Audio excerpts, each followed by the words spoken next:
Hi, my name is Evgeny Maryshkin, and today I would like to show you XBD Online Editor.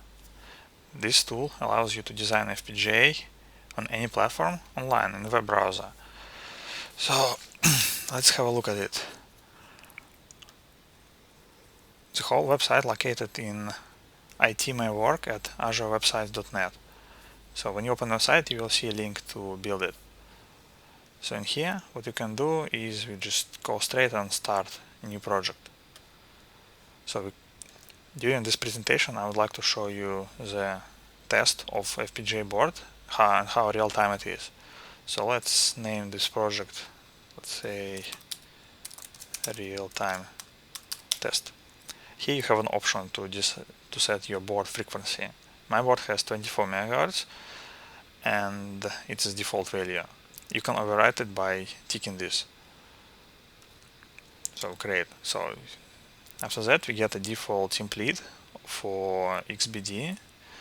You got a root controller and you got aggregator, which is a module where you're supposed to build together all different things.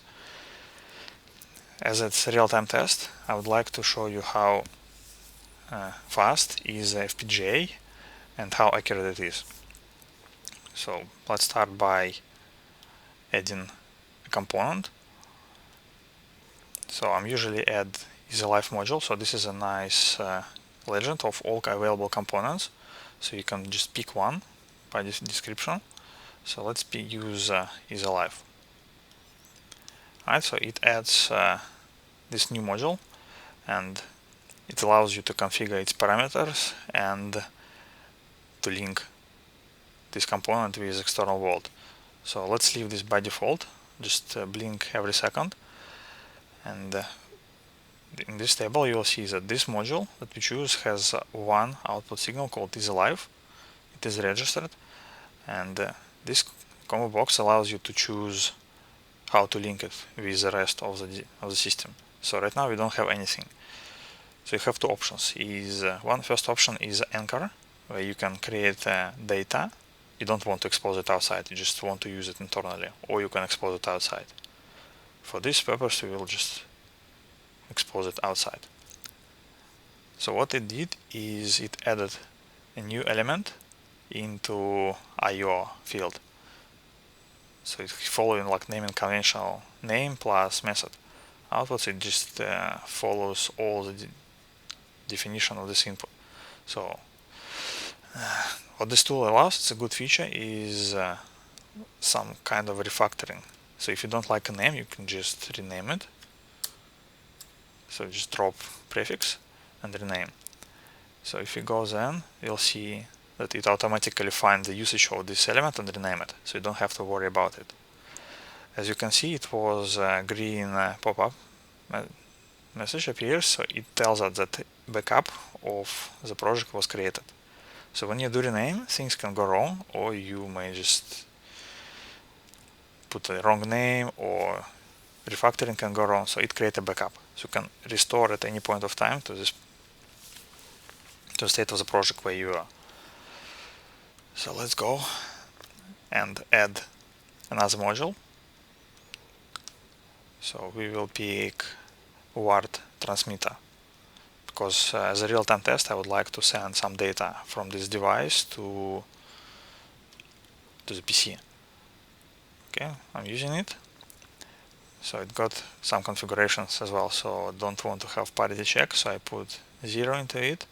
For data I want to anchor it, because I am going to assign this data from internal event, and TXD is a transmitter signal. I would like to bubble it up.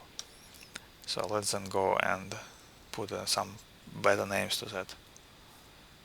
So let's say this is a TXD, and in data I don't like this name. I would just put, let's say, transmitting data. Here we go. So if we then go back to XBD, we'll see that everything is renamed properly. So as a real-time test, I would like to know how fast and how accurate the device is. So I would like to add an event and let's say fire it 1,000,000 times a second.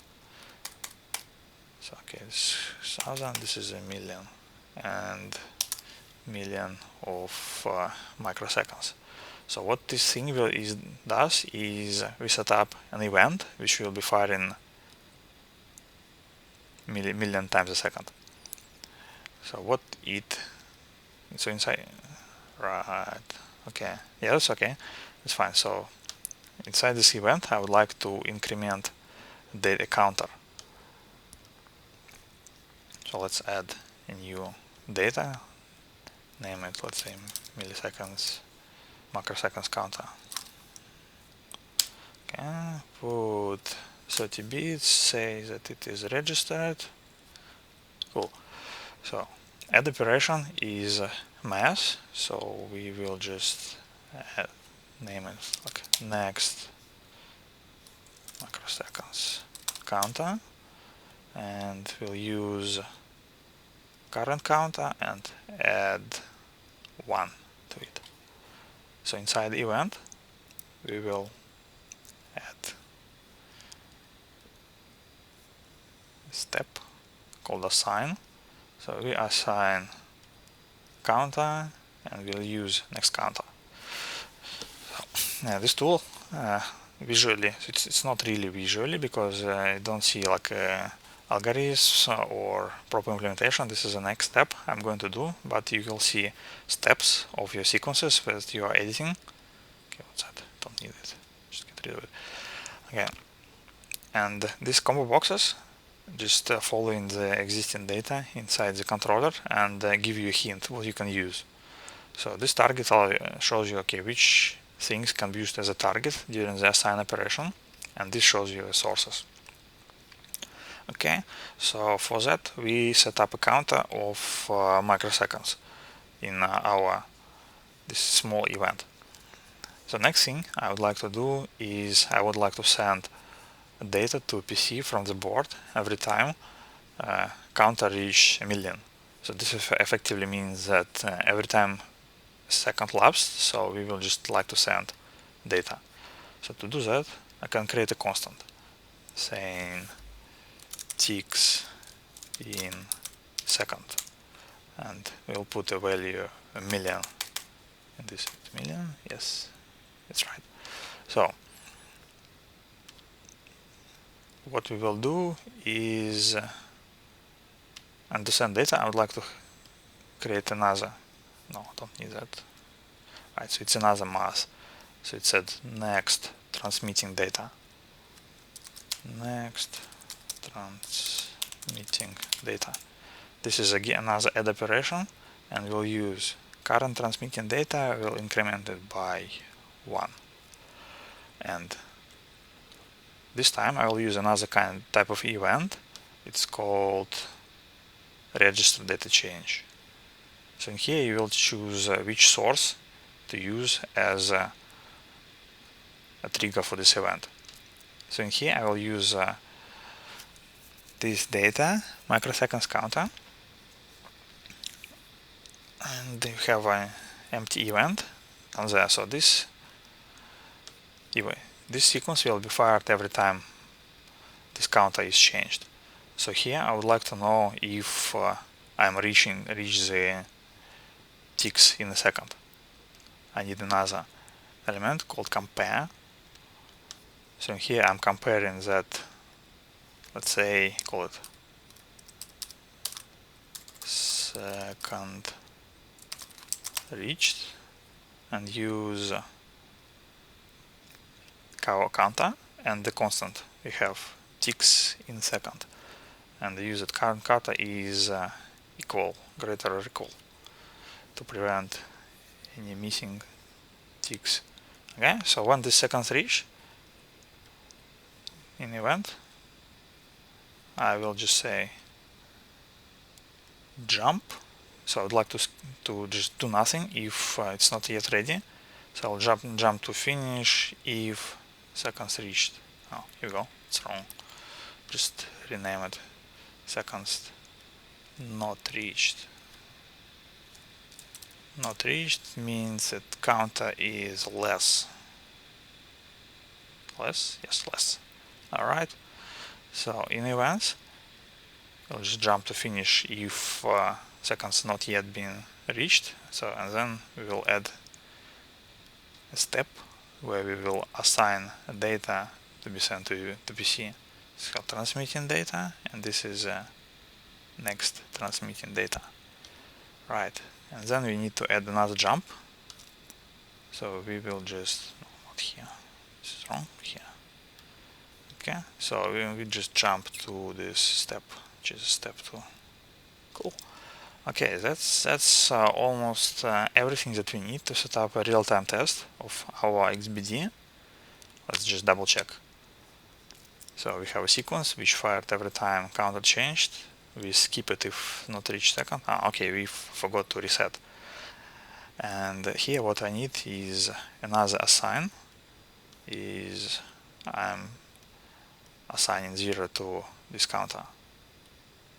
Cool, that's it, to reset it. And then this is our real-time sequence, which is incrementing the counter.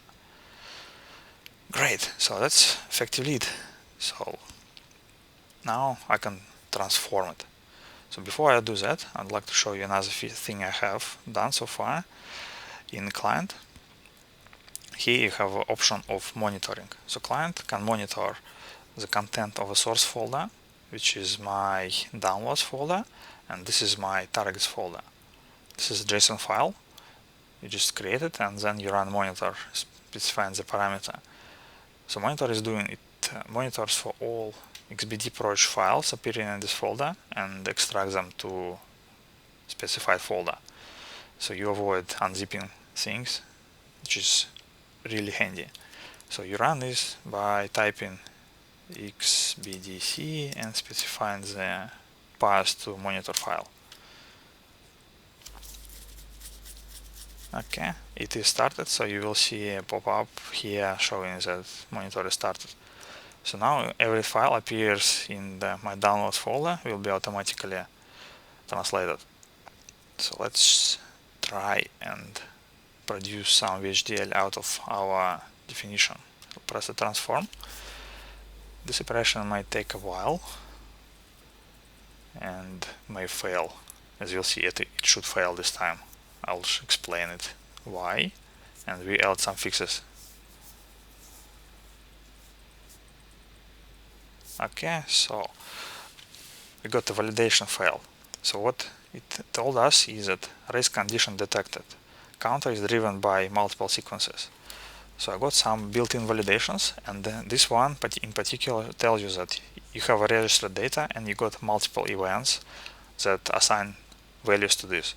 This is a typical race condition, and in some cases may prevent your device from operating properly.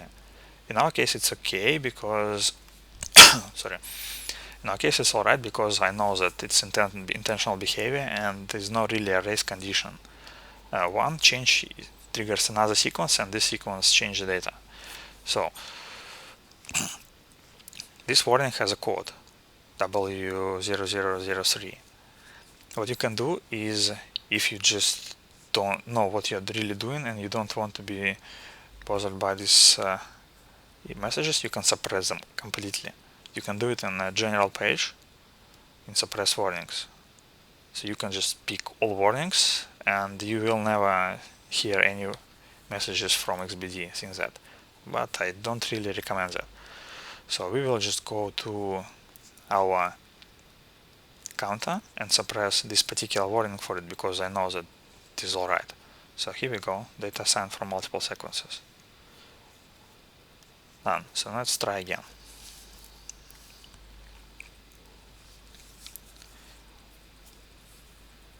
It again will take some time. I don't have any memory on a cloud side.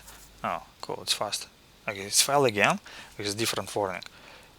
Now it's register carry over in sequence.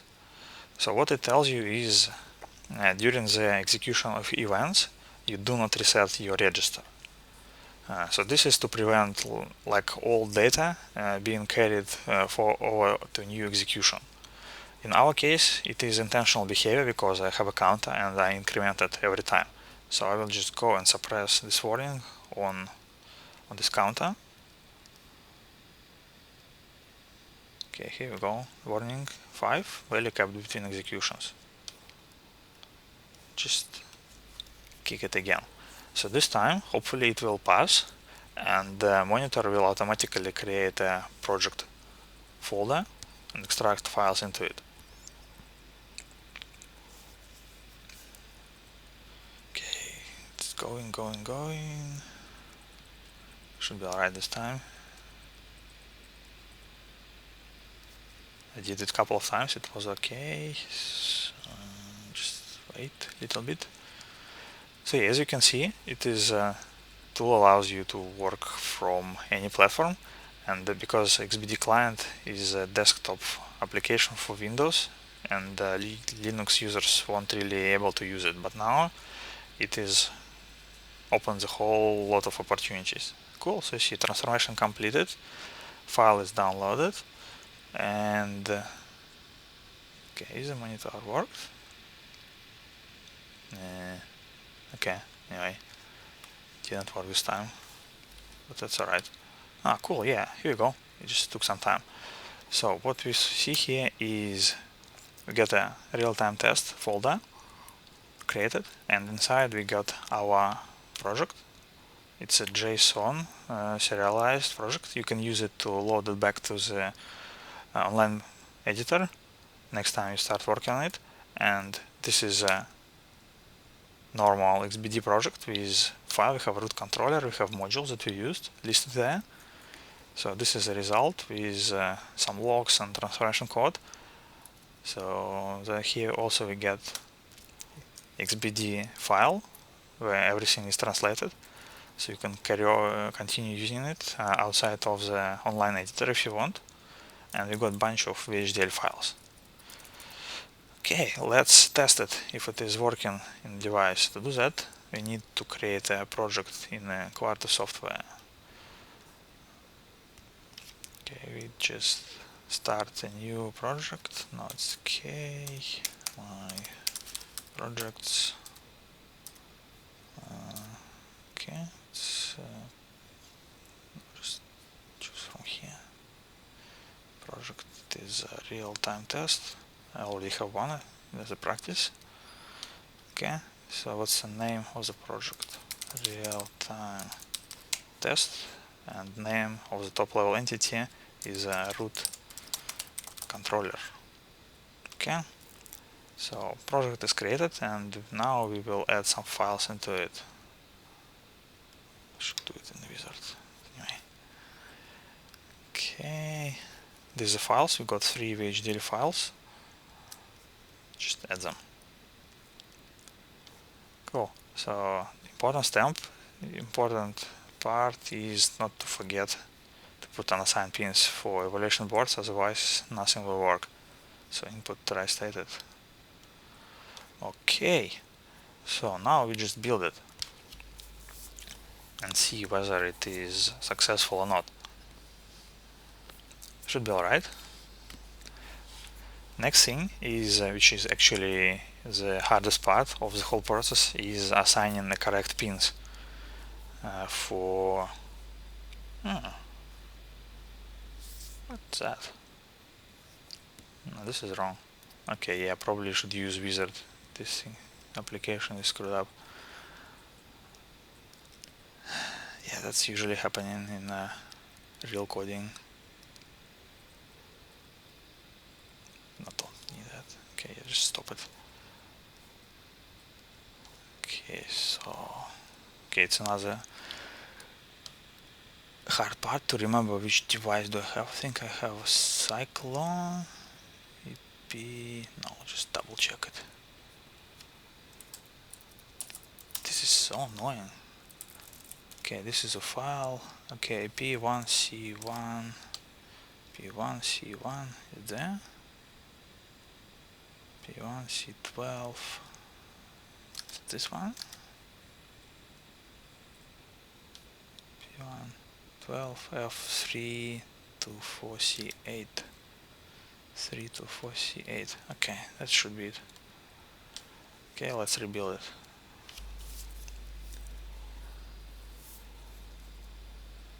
Okay, well, this time looking alright.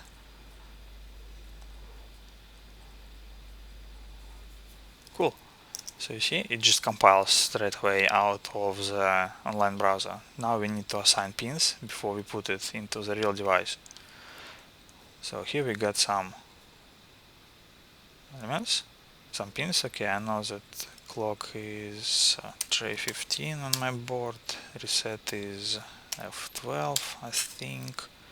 Okay, let's check with the project I already got. Okay, F12. Okay, isolife LED is D18. Just assign it here, D18, and T transmit is E6. E6. Done. So, hardest part is over. So just build it again, and next thing will be testing.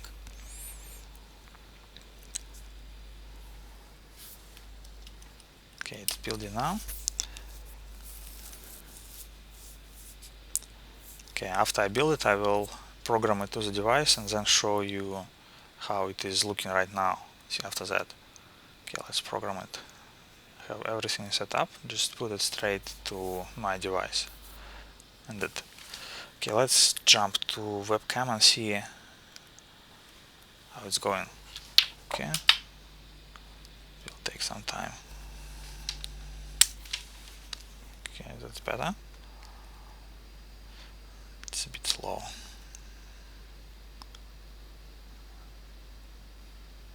I hope you will be able to see it running.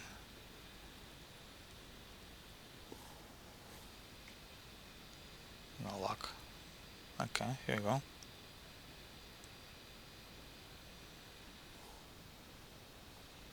Okay, so you see a light, this is flashing.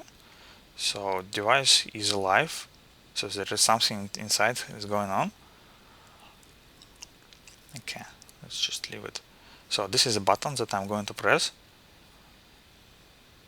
In next, not this time, sorry. Okay, no button press this time. Just skip it and then jump to Visual Studio. Here I have an application that is just simple COM port reader. We'll just run it and see what we are reading from a COM port. Setting up. Okay, is it nothing? Why? Device. Okay, that's interesting. It's probably is dead.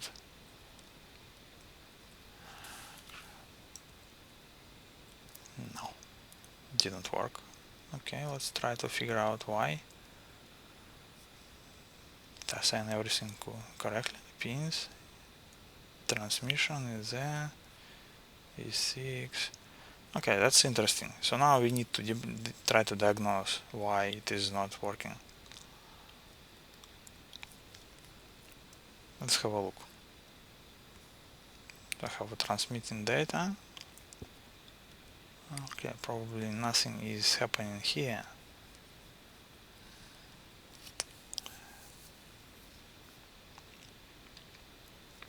Okay, transmitting data in events. So most likely nothing is happening here. So next counter, this counter.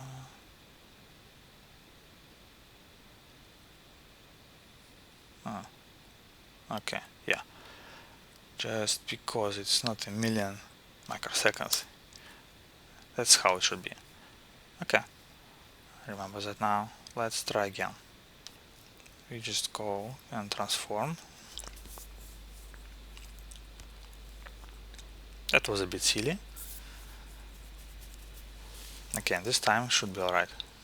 Otherwise we could wait a million seconds. Okay, good. So you see it's extracted straight away. So what we can do now is just to build it and put to the device straight away. Pins, we don't need them.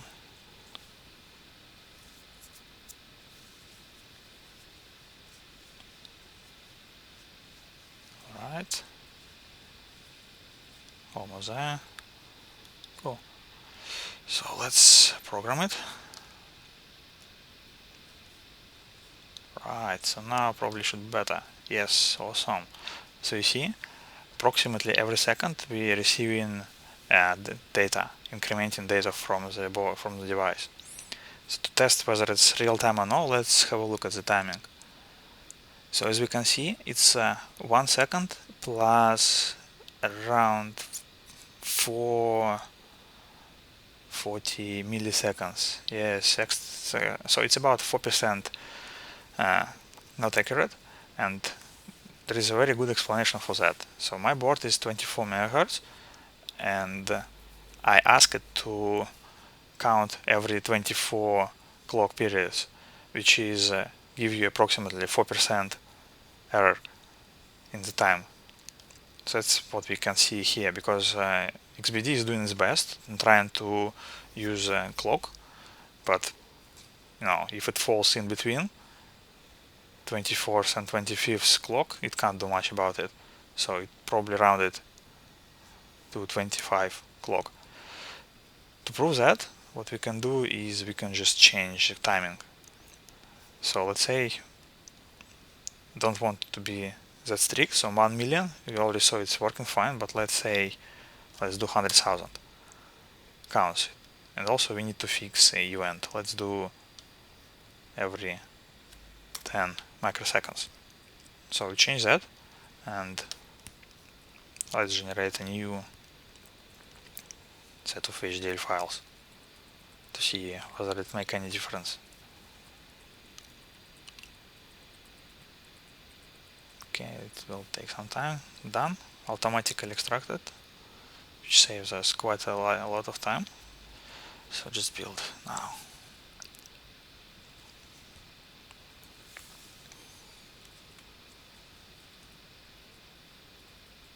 Okay, and done. So we'll go straight to the device. That's another thing to optimize for monitor.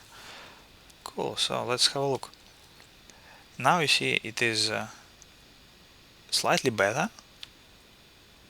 So now the error gone from so now it's about 44 milliseconds accuracy, which makes sense because we increase number of events, increase the period of real-time sequence. So it's quite accurate. So you can see how FPGA can achieve accuracy. So we are doing something 100,000 times a second, and it is very, very accurate. Okay, so let's reset the device, and I will show you another thing what XBD can do. Let's create a new project, and now what we can do is we have a project template. So right now I have only one project called button monitor. So this is a predefined template which monitors a button click and send this click through word to the PC. So it's using okay, yeah, this is wrong. I'll fix it. Its parity is not set. So we can just do button test. Right. So what template is doing is I have already pre-built events and things hooked up together. So you see I'm using edge detector here, I'm using easy life, I'm using transmitter. Everything is hooked up together through the data, and what we need to do is just build it. I'm not going to do that, I'll just show you the results straight. I have already a project, so I open it and have a button test. Alright, so I will just put it straight to the board. Okay, done. So when I press a button, you see data is changed straight away. So I press a button, see it's pressed, release, released. So in this example I showed you that you can use predefined template, and the number of templates is going to be extended soon. I'm going to collect some feedback from users and see which most used functionalities and user modules they're using, so I can adjust my tasks for the future to cater for the requirements of my users, my customers. And that's effectively it. I hope you will enjoy using the online tool, and it's already made a big difference for my work. It simplified it a lot. So I hope you will like it as well. Thank you for watching.